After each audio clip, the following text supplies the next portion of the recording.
J'ai fait le PPC une fois, j'ai raté. 2 fois, j'ai raté. Même la 3e fois, ils ont payé pour moi, mais j'ai raté encore. Et c'est en ce moment, ma maman m'a dit, rentre au Burkina Faso. Va poursuivre les études au Burkina. Et j'ai dit à ma maman, je rentre au Burkina à une seule condition. Dès que je rentre, j'ai mes diplômes, je reviens en Côte d'Ivoire pour venir chercher à travailler. Parce qu'au Burkina, on dit le salaire n'est pas bon. Ma maman m'a dit, il n'y a aucun problème, viens au Burkina. J'arrive au Burkina. Je faisais la première en Côte d'Ivoire. Au Burkina, on m'a dit de reprendre à partir de la classe de 4e. Donc j'ai repris. Dieu merci, il y a eu le PPC, j'ai continué.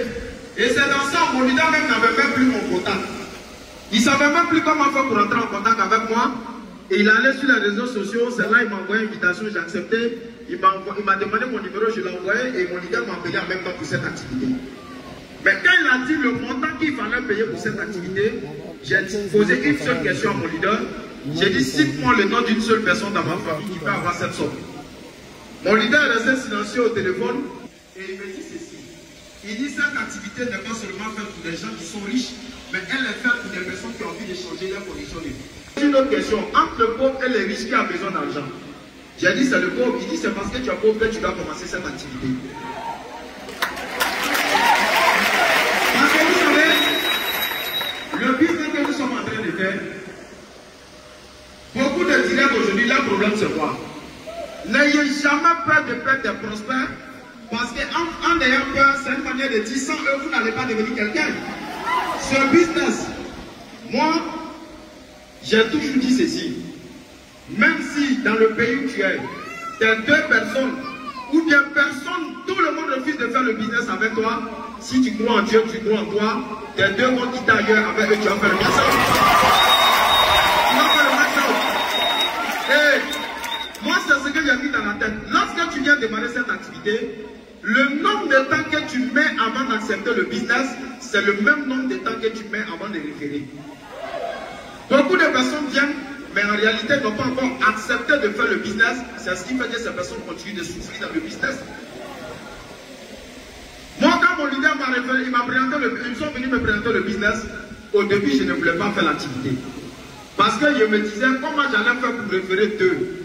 Comment j'allais faire pour convaincre des personnes, pour que ces personnes viennent démarrer le business? C'était mon plus gros challenge.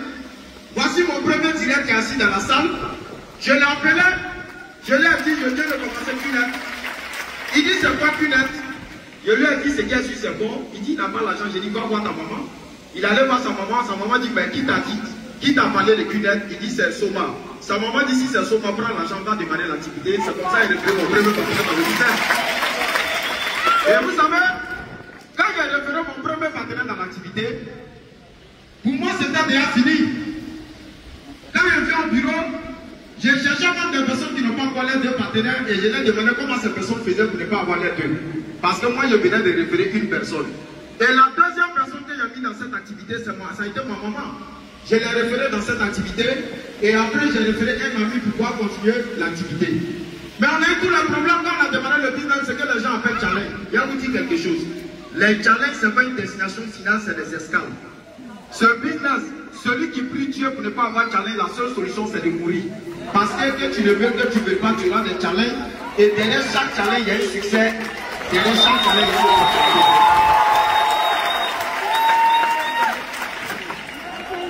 Vous ne devrez pas avoir de problème avec ça.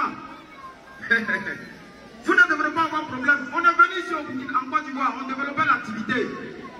J'ai fait 1 mois avant de référer mes 2 partenaires. Mais pour passer stand 1, ça m'a pris 10 mois. Avant de passer stand 1. Pourquoi ça m'a pris 10 mois? Parce que j'étais devenu plus intelligent que celui qui m'a mis dans l'activité. Quand il dit 1, j'ai dit 2. Il dit va à gauche, je vais à droite. Il dit va à droite, je vais à gauche. C'est ces choses qui m'ont maintenu dans le business où j'ai fait 10 mois sans commencer à faire du succès dans l'activité. Le jour que j'ai compris que peu importe le network que tu as, ton leader reste demain toujours ton leader. Tu ne peux jamais revenir en haut de ton leader. Vous comprenez? Si tu as 1 million de directs, ton leader a 1 million plus toi. Tu ne peux jamais avoir un réseau plus que ton leader. Et le jour que j'ai compris ça, j'ai accepté, j'ai décidé de quitter ma tasse, écouter mon leader à 100%. On va dire merci beaucoup ici à mon leader. Le leader, Traoré Tchemo, que nous allons ovationner très très fort. On va dire merci beaucoup à ce leader. je suis à grâce de Dieu. Merci vraiment à vous tous, on peut s'asseoir. Vous comprenez?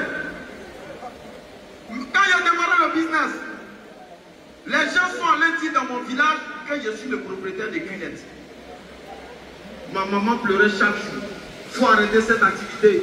On va trouver une autre activité pour toi. Je vais vous dire quelque chose. La meilleure manière de savoir que vous êtes sur le bon chemin, c'est lorsque vous démarrez le business et vos meilleurs amis commencent à mettre vos numéros sur l'histoire. Des personnes